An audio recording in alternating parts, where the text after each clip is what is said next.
Hi guys. So when such a clinical question comes, you need to keep in mind about two things. First, what is the cause of that skill being absent, and second is is the reason that why do you want to teach that skill to the child. So moving on to the causes, we know that it can be because of a velopharyngeal dysfunction or insufficiency, which is found in cases of cleft lip and palate, and that is altogether a different story. So we are not dealing with that right now. The other cause can be the weakness in the facial muscles, in your masseter muscles, in your buccinators, etc.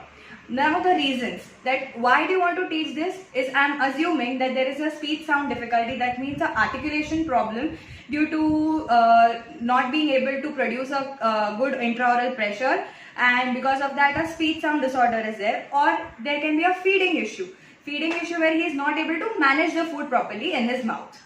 Now, although blowing and sucking always go hand in hand, but you're always supposed to remember that they are two separate skills. So first, we will talk about blowing and then I'll be talking about sucking.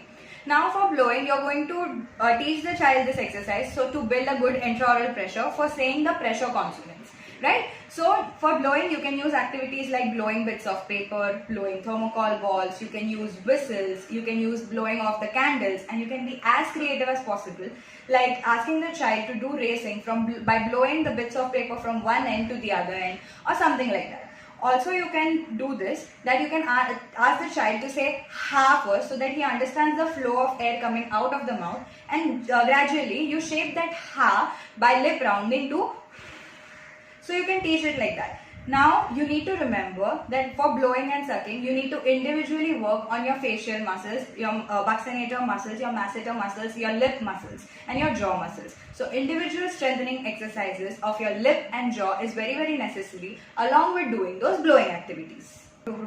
Now let's talk about sucking. Now remember that muscles that are useful for blowing are same muscles useful for sucking. So whatever strengthening exercises that you're going to do for blowing is going to be helpful in sucking as well.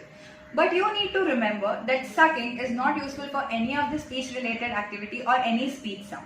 However, it is useful for feeding. I'm going to be telling you a small technique which you can find on ArkTherapeutics.com, and it is there in this very thread. If you swipe left, you will find the whole technique there. However, just make a note that on the step 4 and step 6, you will find a step as to reinforce the child. Now you need to remember that you are supposed to reinforce the child so that the child understands that he can be fed from the straw. So one very important thing that you need to note is that even if you are doing this non-speech oromotor exercises like blowing and sucking, always associated with a speech activity. That means if I am trying to teach blowing to the child, I am also supposed to simultaneously work on producing sounds or any other pressure consonant sounds in order for these exercises to be helpful. Hope you find this video interesting and hope you learned a little. Thank you.